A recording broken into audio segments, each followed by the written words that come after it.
At kung nangyari yan noon, this still can happen today. Religious laws and policies, practices and standards that make life difficult, that complicate life. We join church para gumaan ang buhay, para sumaya, tumahimik, pumanatag, magpasaya ng kapwa, magtulungan, sabay-sabay maghanap sa Diyos, to be accountable to God personally for our personal shortcomings and sins, and to be accountable to the congregation only for the things that directly affect them as we do things. Na hindi business ng mga taong kalkalin o riratin ng mga lihim na buhay ng kapwa-member, ibunyag at usigin ng mga ito. Ang mga personal na bagay na ginagawa ng isang tao ay pananagutan niya personal sa Diyos. Nananagot lang tayo publicly kung ang ginagawa natin publicly and directly affect people's lives in a negative way. Pero ang nangyari sa mga tao na pupunta sa temple, sa synagogue at ngayon sa church, nilalagay sila sa ilalim ng microscope, laging sinusuri, pinupulis, binabantayan, at ibinubunyag, ipinapahiya, pinagchichismisan, pinagpepiestahan. Bakit ka pa nag-church kung ganun din lang ang mapapala mo? Kaya ang gusto ng Panginoon, ituwid ang napakarami mga kalikuan na tumigas na ng tumigas sa pagtagal ng panahon. Dumating siya upang ituwid ang maraming mga bagay na nagpapahirap sa mga taong lumapit sa Diyos at maging makadiyos. Halimbawa, nung ang mga mananampalatayang Hudyo ay naging mga Kristiyano at meron naman mga Gentile people na naging Christian din, gusto na naman silang pahirapan ng mga Jewish Christians. Acts 15:3-5. The men who were sent by the church went through Phoenicia and Samaria, telling how the Gentiles had turned to God. This news made the Lord's followers very happy. When the men arrived in Jerusalem, they were welcomed by the church, including the apostles and the leaders. They told them everything God had helped them do, but some Pharisees had become followers of the Lord. They stood up and said, Gentiles who have faith in the Lord Jesus must be circumcised and told to obey the law of Moses. So yung mga Pharisees na dating mga sobrang relihiyoso, nagpapahirap sa kapwa nila Jew, naging mga Christian yung iba. At ngayon, ini-import nila into Christianity yung mga dating kaugalian ng Judaism na nagpahirap nga sa kanila noon. Kaya sabi nila, tuwang-tuwa kayo na naging mga Kristiyano yung mga Gentile. Nagpatuloy na ba sila?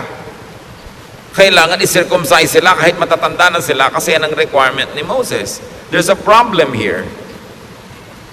What these Christians now were doing was to accept Jesus and the religious cultural baggage of the messenger.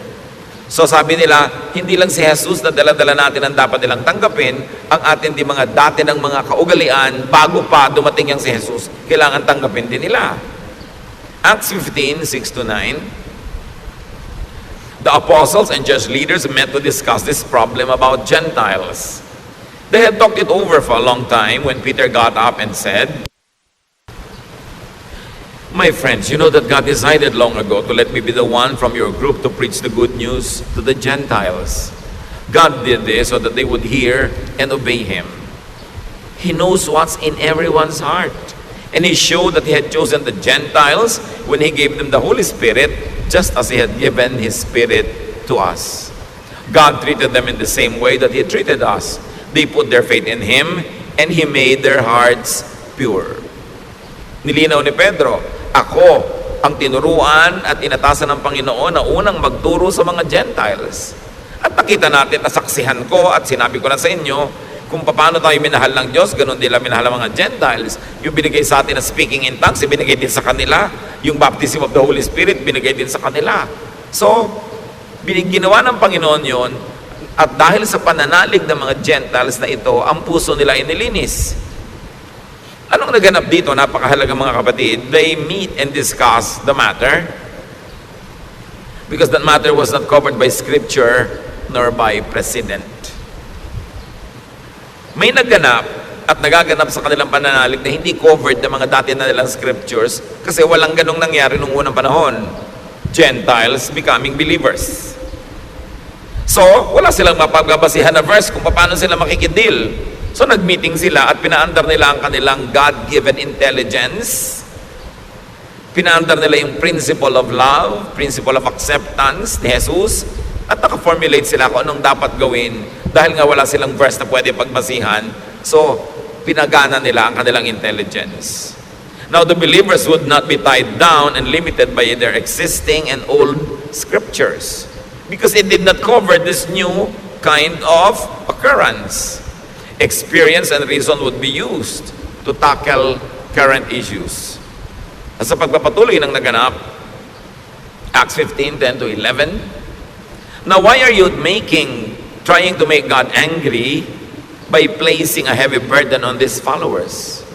This burden was too heavy for our ancestors, but our Lord Jesus was kind to us, and we are saved by faith in Him, just as the Gentiles are. So here, the leaders who are enlightened were trying to make it clear that they were saved by faith, not by circumcision. Therefore, the Gentiles are also saved by faith, not by circumcision. So why require such a surgical procedure to men who are already quite of age? So Peter and the group couldn't count the matter as needless and an irrelevant burden. Hindi na kailangan yan, pampabigat lang yan ang buhay at pampahirap sa mga tao para lumapit sa Diyos. Acts 15:19, and so my friends, I don't think we should place burdens on the Gentiles who are turning to God. Conclusion, let us not turn them into Jewish Christians, being Gentile Christians would do. Hindi na kailangan na sila ay culturally gawin nating Hudyo. Yung culture nila, pwede na nilang ituloy, na naging Kristiyano sila, huwag na natin palitan yung kultura nila, pati yung kanilang mga asal at gawi. So they would update church culture and make the faith user-friendly. Pinapadali nila, hindi pinapahirap. Yung iba gustong pahirapin eh. Para bang fraternity, kailangan may hazing muna, pahirapan ka muna bago kita maging brad. Parang yung mga asosasyon ng mga PhD, kailangan pahirapan muna kita, kailangan muna mag-thesis defense bago ka masama sa aming mga doktor. Kaya ang thesis defense sa Pilipinas, ang hirap-hirap parang ayaw kang pasalihin ng mga PhD na sa kanilang hanay. Sa ibang bansa, sa mga progressive countries, tinutulungan ka, pinapadali nila. Dito pinapahirapan para laging sikat at konti lang ang mga may PhD.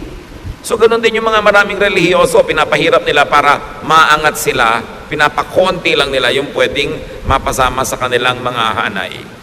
They focus on being formal, not on being spiritual. At yun ang binabago ng mga Kristiyanong pinag-aaralan natin. Ngayon, balik tayo sa ating original topic. Ang Panginoon na kinikriticize niya yung mga religious practices of His time. Ginawa lang nating halimbawa yung naging bunga ng mga Jewish Christians na gusto gawing Jewish din yung mga Gentiles. Matthew 23 verse 5. Sabi ng Panginoon tungkol sa mga religious leaders, everything they do is just to show off in front of others. Puro lang sila pagpapa-impress. Puro lang sila pag-create ng impression na ako banal, ako mahigpit, hindi pwede sa akin yan, hindi ko papalampasin yan kasi ako maka-Diyos. So this show is about me being holier than you. Habang ibinaba ng Panginoon sa mga tao yung katuruan, itinataas uli ng mga naging bagong Kristiyano para mahirapan na naman yung iba at huwag maabot, para sila lang ang nakakaabot at sikat sila. Matthew 23:13 to 15. You Pharisees and teachers of the law of Moses are in for trouble. Jesus continues. You're nothing but show-offs. You lock people out of the kingdom of heaven. You won't go in yourselves, and you keep others from going in. You Pharisees and teachers of the law of Moses are in for trouble. You're nothing but show-offs. You travel over land and sea to win one follower. And when you have done so, you make that person twice as fit for hell as you are. Ang mga pinakamababagsik na salita ng Panginoon ay hindi niya binitawan sa mga tinatawag na sinners. Binitawan niya ito sa mga tinatawag na banal. Sa mga relihiyoso, sa mga religious teachers and preachers. Sabi niya, ang gagaling nyo, wala kayong ginawa kundi magpakitang tao. Pinagsasarahan nyo ng pinto ng langit ang mga tao dahil kayo man ay hindi makapasok. Naghihirap kayo para pumunta sa malalayong lugar para mag-convert ng mga kaluluwa. At pag na-convert nyo na sila, dinodoble nyo lang ang kanilang mga bigat sa buhay, lalong hindi sila makakapasok sa kalangitan. Hindi nyo kayang magturo ng kalangitan dahil hindi nyo yan nararanasan. Yan ang sinasabi ng Panginoon doon sa mga religious leaders.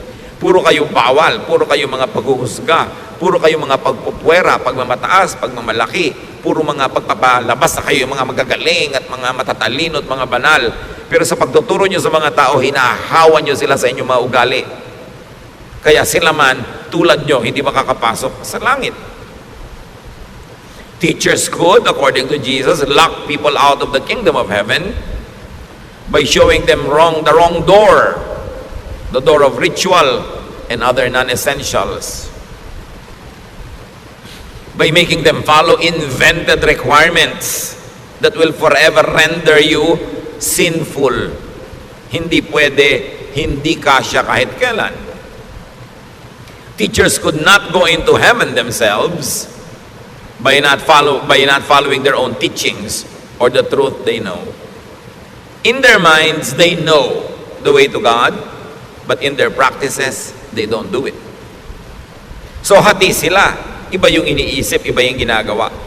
Iba yung public pronouncements, iba yung private life. At walang taong hati ang nakakaranas ng kalangitan o nakakapasok dito dahil ang gusto ng Diyos ikay buo. Kaya nga buong-buo tayong iniligtas buong-buong nilinis, buong-buong sinagip para buong makarating sa Diyos dahil tayo yung mga hati. Nagiging buo tayo dahil sa pananalig natin sa Panginoon, nagiging malinis, nagganap dahil sa pananalig sa Kanya, hindi dahil sa ating mga accomplishments. Teachers could keep others from going into heaven by discouraging and frustrating an honest search for it. Marami mga tao, they honestly search for God, but they get frustrated by the religious system that pretend to know and to show them the way. Kung natatandaan nyo sa Noli Me Tangere, na ang tunay na ama ni Maria Clara ay si Padre Damaso. At nung si Maria Clara ay nalito, na saktan, nawala ng gana sa buhay, sabi niya siya ay magmamongha, siya ay magmamadre, para hanapin niya ang Diyos. At sino ang kauna-unahang sumalungat at sobrang ipinagluksa yung desisyon na yon? Yung tatay niya na pare na si Padre Damaso. Sabi niya, huwag, hindi mo alam ang sinasabi mo, hindi mo alam ang susuungin mo. Dahil kung merong nakakaalam kung saan patungo ang mga religious teachings, dapat religious leaders. Ang problema, maraming religious leaders, alam naman nila na yung kanilang mga ipinagtuturo ay walang kakauwian, nakapayapaan, katahimikan, pero yung pa rin publicly ang pinipilit nilang ituro para magmukha silang banal. Napakahalaga na magkaroon ka ng personal search for God. And we allow people to search for God in a personal way that we don't dictate to them how to search for God. We only help them open the door, find the way, give them the options, teach them, inform them about the Word of God, and then let them seek God. At kung ang mga tao ay nagkakamali, nagkakasala sa Diyos, it's a personal matter between God and the person. It's not for the congregation to feast on and to judge on. Kasi marami mga churches, naging parang mga Korte Suprema, naging parang mga hukuman, ginajudge ang bawat isa. Walang ganong itinuro ang Panginoon. Inimbento lang yun ng relihiyon. Ginagawa na yun nung araw na ang Panginoong Hesus ay nagtuturo at yun ang kanyang sinalungat. Tapos ipinagpatuloy pa ng mga Kristiyano later on yung ganong tradisyon na nililitis ang kapwa, hinuhusgahan. Kaya tuloy ang mga tao na pipilitan maging ipokrito at ipokrita, itinatago ang mga problema nila sa buhay sa takot na sila ilitisin ng simbahan. Maraming nilitis ang simbahan sa panahon, sa history. Meron pa mga tinaguri ang mga mangkukulam, sinusunog talaga literal yung mga katawan ng mga yon. Naging court ang church imbes naging kanlungan ng mga kaluluwang nahihirapan at humihingi ng ginhawa. Sa pagpapatuloy, Matthew 23:16-22, the Lord continues, you are in for trouble. You are supposed to lead others, but you are blind. You teach that it doesn't matter if a person swears by the temple, but you say that it does matter if someone swears by the gold in the temple. You blind fools! Which is greater, the gold or the temple that makes the gold sacred? May mga particular practices nung panahon na yun na tinuligsa ang Panginoon. Yung sobrang pagiging mahilig ng mga religious leaders sa pera. Love for money, power, and honor, misguided zealousness could blind religious teachers. Kaya ito ay tinuligsa ng Panginoon na huwag mong kikilingan yung tao dahil mas mayaman, dahil mas malaki yung donation, at yung mga religious leaders huwag mag-agawan, magbangayan, agawan ng mga member na mayaman, ng mga donor. Nung paman, kinikriticize sa'yo ng Panginoon. Kaya hanggang ngayon, challenge pa yan sa maraming mananampalataya. Matthew 23:23 to 24. You Pharisees and teachers are show-offs, and you're in for trouble. You give 1/10 of the spices from your garden, such as mint, dill, and cumin. Yet, you neglect the more important matters of the law, such as justice, mercy, and faithfulness. These are the important things you should have done, though you should have not left the others undone either. You blind leaders, you strain out a small fly, but swallow a camel. So, puro kayo pakitang tao. Sa mga nakikita ng tao at nasusukat, kahit na sa mga tithes and offerings, ang faithful nyo, at sabi ni Lord, dapat naman. Pero hindi lang yan ang mahalaga. Mahalaga yung katarungan, habag, pagiging matapat. Sabi, napaka mga bulag ninyo, hindi nyo malulon ang kaprasong insekto, pero buong-buo nyong nilulunok ang mga kamelyo. Ibig sabihin, mga maliliit na mga kasalanan ng kapwa, minamalaki nyo, maliit na mga pagkukulang, kala mo kung ano na. Pero yung mas malalaki mga kasalanan, hindi nyo napapansin. Yung mga kasalanan ng yabang, judgmentalism, self-righteousness, pride, misguiding people, selfishness. You don't notice that. Wala kayong napapansin kundi yung babaeng adulterous. Wala kayong napapansin kundi yung mga taong nagko-commit ng mga sexual sin na parang sexual sin na lang ang kasalanan sa buong lupa at sa buong buhay. Ang dami pang iba. Pero ang pinanggigigilan nyo, yan lang. Sabing ganon. At totoo naman mga kapatid, sa kasaysayan ng church, hanggang dumating tayo sa present time, merong mga major denominations na talaga namang wala namang pinanggigilan kundi mga ibang mga uri ng pagkukulang ng kapwa, pero hindi nila napapansin yung mas malalaking mga kasalanan. Yung panghihiya, yung pananakit ng kalooban, yung paglalayo ng loob ng mga tao sa Diyos dahil sobrang nila pinoformalize sa mga bagay. Sabi ni Lord, maliit na insekto, hindi nyo malulun. Pero yung mga lalaking mga kamelyo, buong-buo yung nalulunok. Sabi, you hypocrites, you are in for trouble. You are majors of minors, specialists of non-essentials. Ang laki-laking issue sa inyo kung anong Bible version ang babasahin. May version pang kaisa-isang tama at lahat na ibang version hindi na. Saka naman nakakita ng ganon. E paano bago na imprenta yung version na yan? Di wala palang totoong Word of God. Sobra kayo nagmamalaki ng mga issue. Pinapalaki nyo ang loob, pinapayabang nyo ang inyong mga member na tayo ang tama, wala nang iba. Ang version na binabasa natin ang tama, yung kanila wrong. Tayo lang ang saved, sila hindi. Tayo lang ang papakasalan ni Kristo, sila audience. Sabi, binubulag nyo ang mga tao para maging mayabang na member ng inyong kongregasyon. Na kami lang ang tama. Ang tingin tuloy sa iba, demonic. Ang tingin sa iba, mali. Nagiging pala, hiwalay tuloy at mga separatist. Flankers in major subjects like justice, mercy, and faithfulness. Pero ang gagaling magtalumpati, buhay na buhay pa hanggang ngayon ang mga tinutuligsa ng Panginoon noon. Dapat nating ibukas ang ating mata at isip at makita natin kung ito ay umiiral at nagaganap sa iba't ibang lugar at huwag tayong makisangkot, makisali at tulungan sa ganito mga tao na habain ang problema na noong pa man ay nilulutas na ng Panginoon. Self-righteousness, religious separatism, judgmentalism, pagbungkal at pag-ungkat sa mga lihim na buhay ng mga tao. Tulad ng babae who was caught in adultery. Alangan mang she was committing adultery in the streets.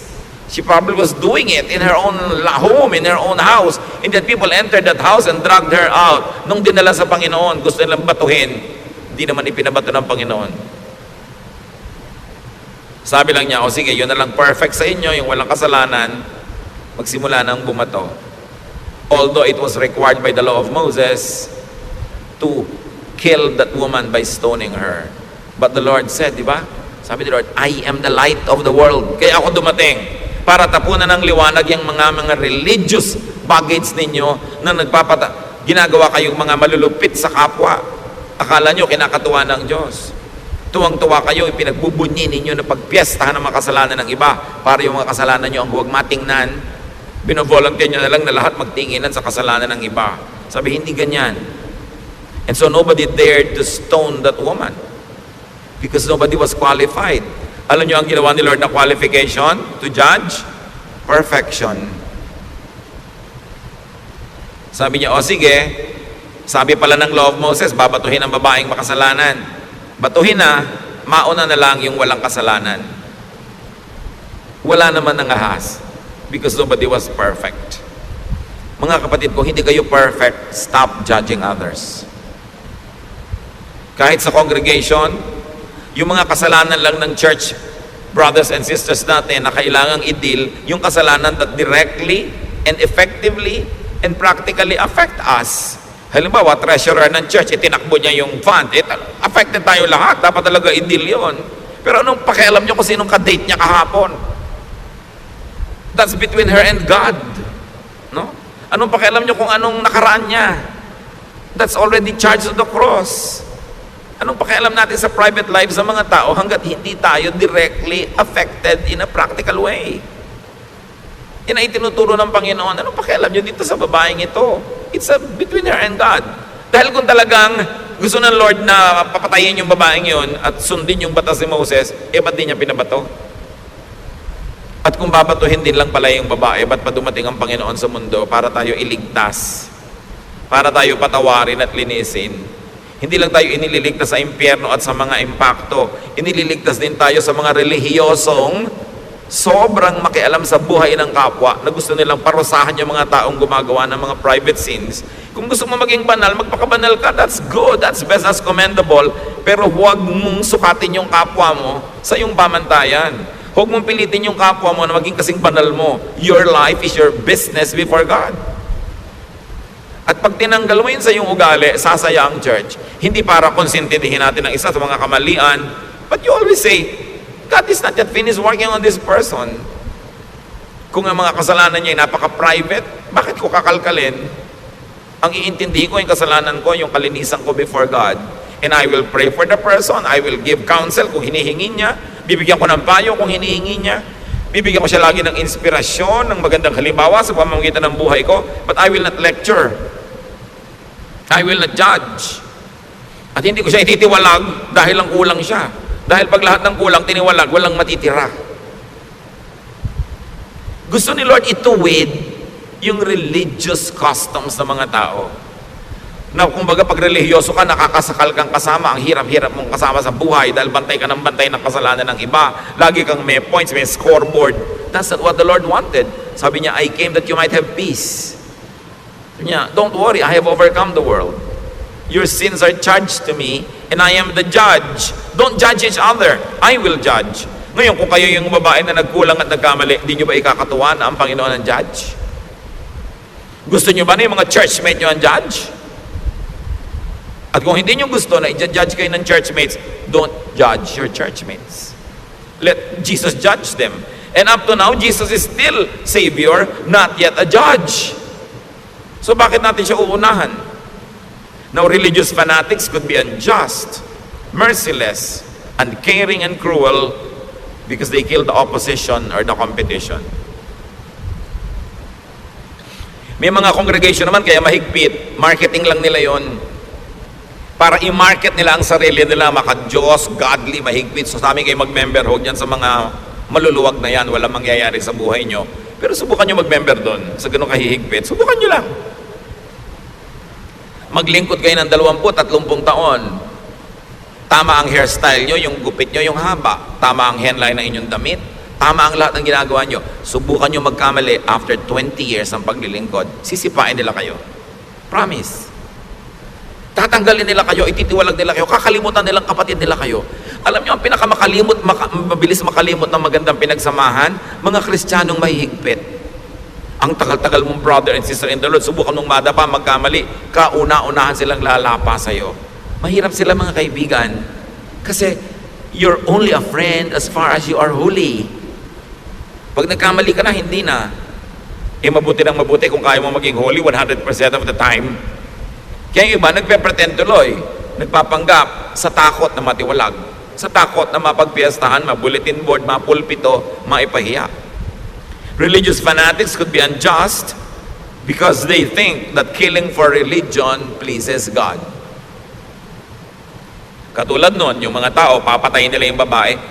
Imagine a person that you will stone to death. Siyempre, hindi naman patay agad yun, mangingisay-ngisay pa, bubula pa ang bibig, dudugo, magkakapasa-pasa, bato ka pa ng bato. Anong tigas ng puso ang pwedeng meron ka para gawin yon?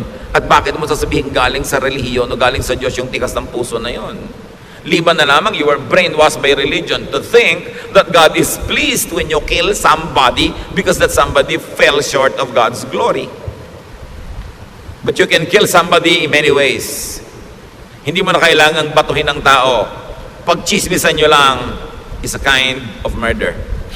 Pinapatay mo yung kanyang reputasyon, pinapatay mo yung kanyang happiness, yung kanyang peace, yung kanyang pag-asa. Yung i-judge mo ang isang tao is a form of killing. That's why Jesus said, sige, bumato na lang yung walang kasalanan. In effect, He said, walang pwedeng bumato. Ako lang. At hindi ko binabato ang babaeng ito. So wala kayong karapatang mambato. Teachings can sometimes treat people only as executors and tools of religious doctrine, not as beneficiaries. Nandiyan ka lang dahil kasangkapan, gagamitin, maglilingkod ka. Pero oras na ikaw na nangailangan at nagkamali at kinapos ng kamaluwalhatian, isusuka ka na para kang isang basura. You know? Yan ang kinikriticize ng Panginoon. Religions that are big on small things, but are small on the big things that matter. Kaya tingnan ang ugali at ang asal ng isang tao, hindi kung anong version ng Bible ang binabasa niya. Tingnan yung climate ng pagmamahalan, pagsasamahan sa isang kapatiran, hindi kung ano yung uri ng mga kantang kinakanta nila o kung gaano kahaba ang kanilang mga palda at buhok. Yan ay sinusukat sa ugali, sa pagkatao, sa epekto sa iyo ng pag-aaral ng salita ng Diyos. Matthew 23:25 to 28. You Pharisees and teachers are show-offs, and you're in for trouble. Jesus continues. You wash the outside of your cups and dishes, while inside there is nothing but greed and selfishness. You blind Pharisee, first clean the inside of a cup, and then the outside will also be clean. You Pharisees and teachers are in for trouble. You are nothing but show-offs. You're like tombs that have been whitewashed. On the outside you are beautiful, but inside they are full of bones and filth. That's what you are like.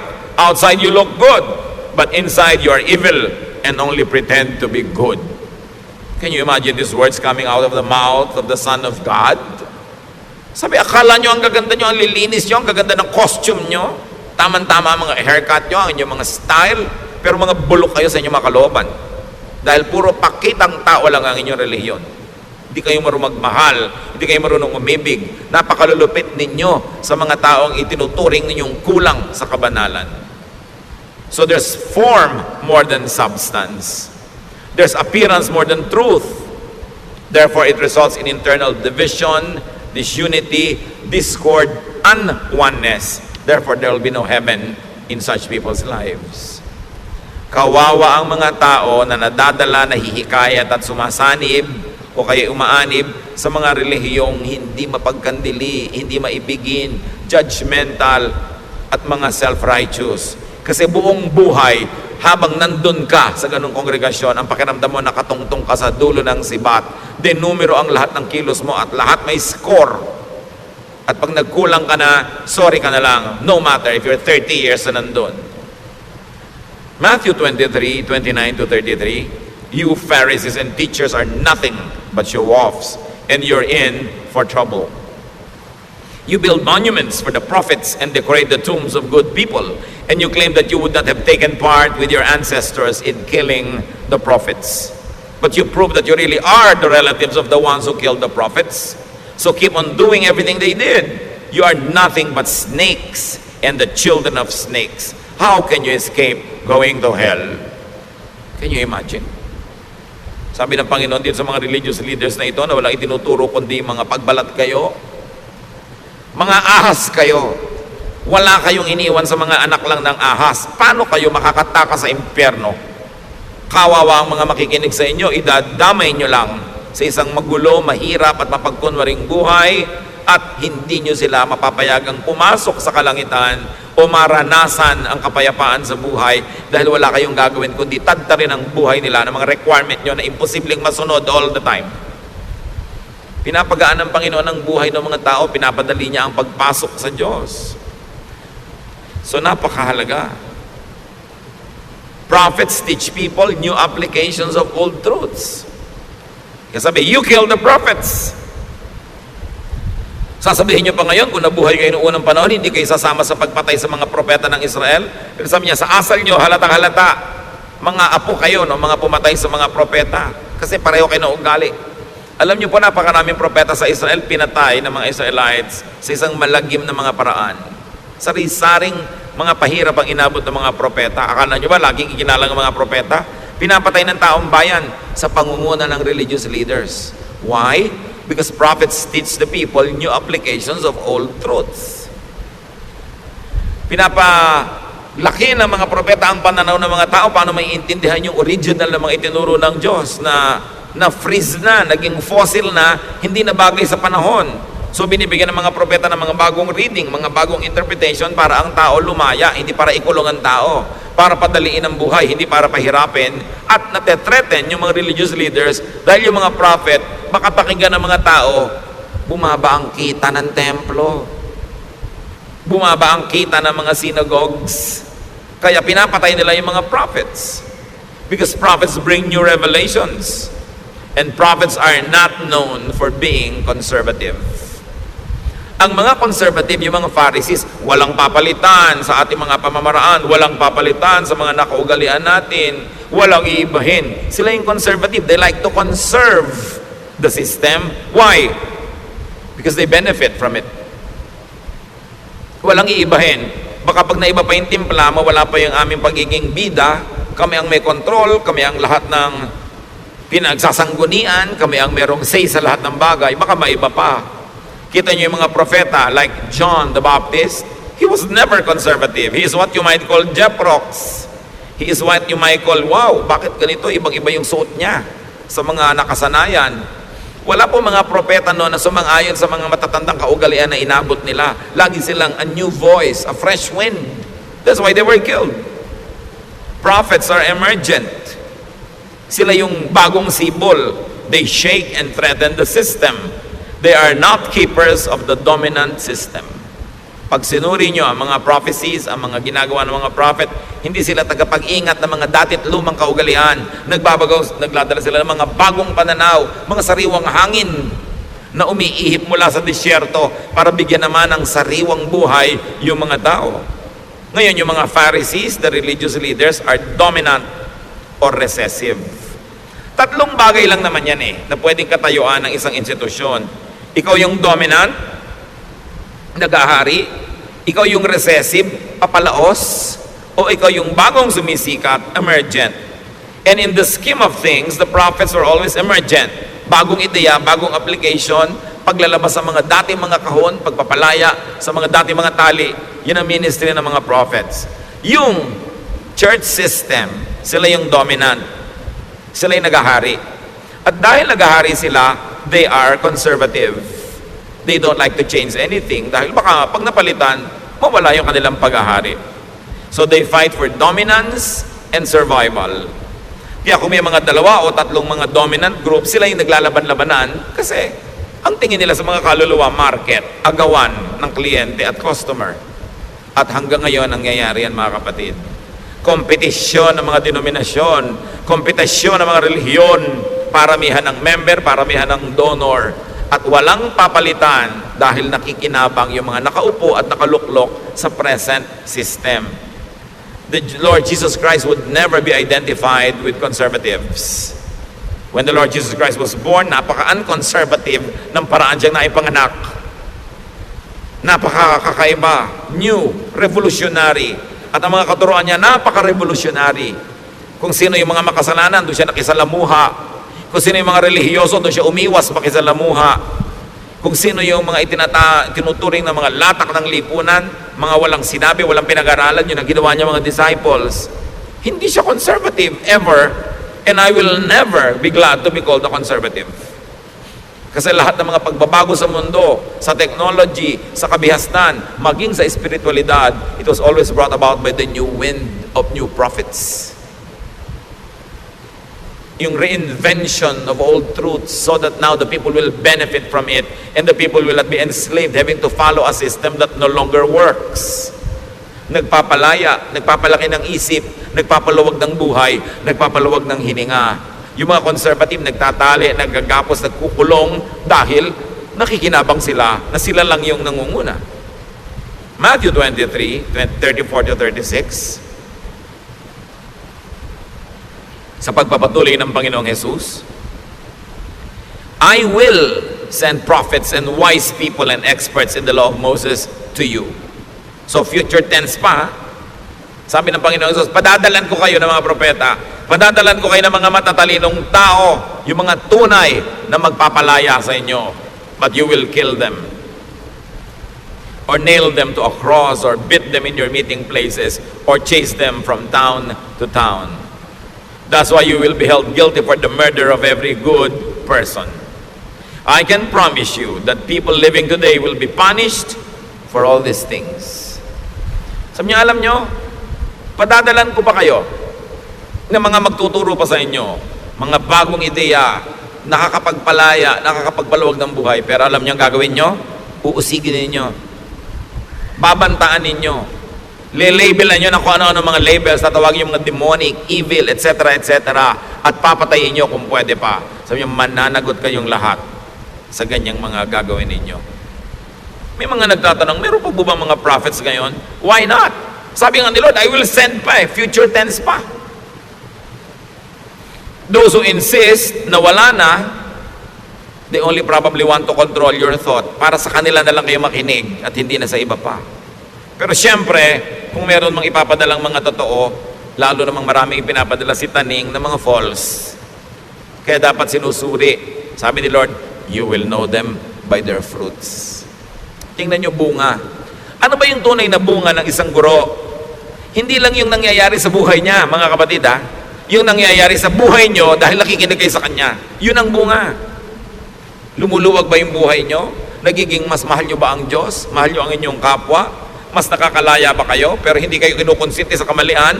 Pero hindi naman kayo hinuhusgahan? Hindi kayo pinapahiya, binubulgar? Ano nangyayari sa buhay nyo? Kayo ang bunga. Kaya kayong makakaalam, good teacher ba? Good church ba? Good congregation ba? Tingnan mo sarili mo, anong nangyari sa akin mula nung nakinig ako dyan? Yun ang bunga. Hindi yung, ay ang ganda ng bunga niya kasi tama ang gupit, maiksi ang buhok, malinis ang kuko, laging ganito ang suot. Hindi bunga yun, costume yun. Ang bunga is, how are you affected by the teaching? Because you are the fruit. So ang tanong, may mga Pharisees pa ba ngayon? Natural, marami. At ayaw nila sa mga false prophets. And listen, ayaw din nila sa genuine prophets. Kasi gusto nila, sila lang ang papakinggan. Sila lang ang hinirang ng Panginoon. Ang version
lang nila ng Bible ang tama, ang teaching lang nila ang totoo, ang church lang nila ang i-honor ni Lord. Maniniwala pa ba kayo sa mga panahon na ito, sa ganyan mga kagilagilalas na kasinungalingan? Marketing yan. Gusto nila, sila lang ang ligtas, sila lang ang totoo, sila lang ang tama. Be careful with people that say sila lang ang tama at ligtas at wala nang iba. Yan ang talagang mark, pinakamalaking mark ng kulto. Yung solohin mo ang Diyos, sa'yo lang sila, wala na sa iba. Tatakutin mo yung member mo, kahit gusto nang umalis. Pag umalis ka sa amin, matatagal ang kaligtasan mo. Hello? Dapat mag-isip na ang mga tao. Tapos na ang panahon ng kamangmangan. Ang Biblia ay nababasa na ng lahat ng tao. Napakarami na natin pwedeng malaman kahit na hindi ka mag-Bible school sa mga internet. Although, hindi mo papaniwalaan lahat na babasa mo. Dahil kahit mga sinungaling, nakakapag-post doon. Pero marami ng accessible knowledge, hindi na solo ng mga experts. Kaya ang tao ngayon hindi na mangmang. Hindi na pwedeng dinadaya-daya dahil ang tao marunong mag-isip para sa sarili. At panahon naman para gawin na yon. Dapat ang tao marunong mag-isip para sa sarili. Matthew 23:37 to 39. Jerusalem, Jerusalem, your people have killed the prophets and have stoned the messengers who were sent to you. I have often wanted to gather your people as a hen gathers her chicks under her wings, but you wouldn't let me. And now your temple will be deserted. You won't see me again until you say, blessed is the one who comes in the name of the Lord. Sabi ni Lord, naku Jerusalem, napakarami mong pinatay na prophet. Napakarami mong binato na mga lingkod ko na ipinapadala sa iyo. Hindi ko malaman yung mga iba kung bakit sobrang napalaking big fans ng Jerusalem. Samantalang si Lord mismo nagsasabi, Jerusalem, napakarami mong kasalanan. Napakarami mong pinatay na matutuwid na tao. At hindi ba, si Jesus na nga ang kauna-unahang ipinako doon. Yung iba naman parang sobrang nagpapatira pa sa paanan ng mga Hudyo na akala mo yung mga Hudyo ang mga anghel sa langit. Pare-pareho lang nila tayong tao, pare-pareho lang tayong mahal ng Diyos, pare-pareho lang tayong ililigtas ng Panginoon. At hindi ka dapat nagpapatira pa sa lahi dahil lang yun ang lahi niya, dahil siya ay Jew, dahil siya ay taga-Israel. Sabi nga ng Panginoon, naku, napakarami mong pinatay Jerusalem. Napakarami mong atraso sa langit. Ang dami rin iniligaw. Hindi naman natin siyempre magkakaroon tayo ng negative feeling sa mga taga roon, pero huwag ka namang magpa-atsoy at magpa-atse sa kanila dahil lang Jew sila. Pare-pareho tayong anak ng Diyos at iniligtas ng dugo ni Kristo. Dapat may dignity ka rin sa iyong racial identity. Hindi agad-agad mo isinusuko dahil taga-Israel ito, taga-Israel yun. Mahal ng Diyos ang lahat ng tao. At sino man ang susamba sa Kanya at maglilingkod ay mamahalin niya. Sabi nga ng isang propeta, kahit yung mga bato, pwedeng gawin mga apo ni Abraham. Huwag niyo ipagyabang na mga Hudyo kayo. Kasi kung Hudyo nga kayo, hindi naman kayo sumasamba, baliwala yan. Mabuti pa yung Gentile. Ilagay natin ang lahat sa tama. Huwag tayo ngayong magpairal ng bagong religious colonialism na may bago naman mga amo. Pagka taga-Israel, amo na natin agad. Dapat ang amo lang natin ang Diyos. At meron tayong dignity, pagmamahal maging sa ating racial identity. Hindi agad-agad mo sinusuko. Now today's new prophets teach new applications of old truths. And they update the faith. And they update the church. Today's Pharisees, the establishment, will resist change. They will take shelter in conservatism. Conservatism is the defense and offense of the dominant and the recessive. Pag ikaw nag-ahari o papalaos, gusto mo conservative because you want to sit on past glory. Jesus and the prophets were far from conservative. Spiritual growth, church growth, and the growth of the kingdom of God is not in conservatism. It is in dynamism and continuing reinvention of ourselves. So, why do we review? And why do we study these principles? Because we are bombarded by religious marketing of the dominant Pharisees, the rich, big religious corporations that compete for our soul and for our loyalty. What's truly important according to the Lord? Mercy. Mahabagin ka ba? Tinuturuan ka bang maging mahabagin? Justice. Katarungan. Faithfulness, truthfulness. But really, the Lord says that the most important is love. Pag-ibig. Yan ang tunay na susi, yan ang tunay na sukatan kung maka-Diyos ka o hindi. This is what to give, to promote, to implement, and to look for. Seekers of God through religion, must seek for love, must seek for signs of love in the climate of love where they want to find God. Hindi yung para kang pumasok sa kulungan, pumasok ka sa husgado o sa police state. Yun ang pinaka-least loving of all. Sayang ang pagod, sayang ang panahon. 1 Corinthians 13:1. What if I could speak all languages of humans and of angels? If I did not love others, I would be nothing more than a noisy gong or a clanging cymbals.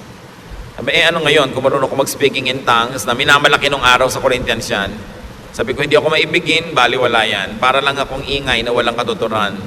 Sabi niya, of course, others there, if I do not love others, others means the other. Yung hindi ikaw, yung hindi mo kamukha, yung hindi mo kagrupo, loving the other. Love others.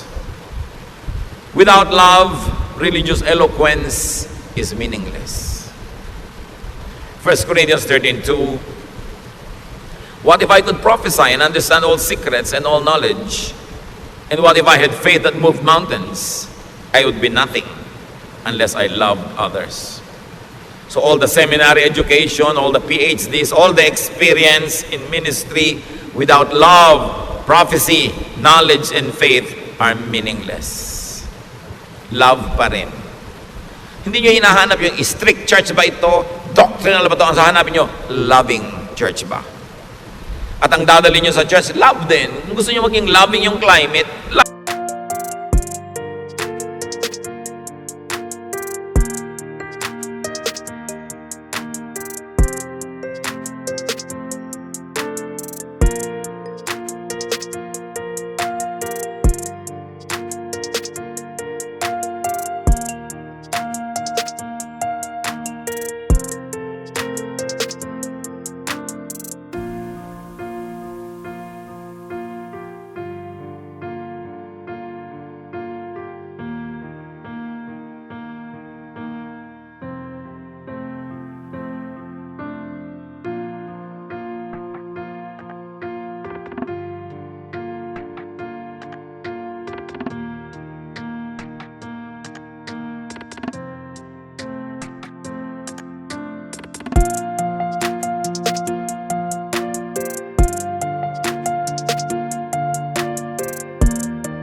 Ang dadalhin ninyo, hindi yung mga kabaligtaran nito. We all contribute in creating a climate in the fellowship.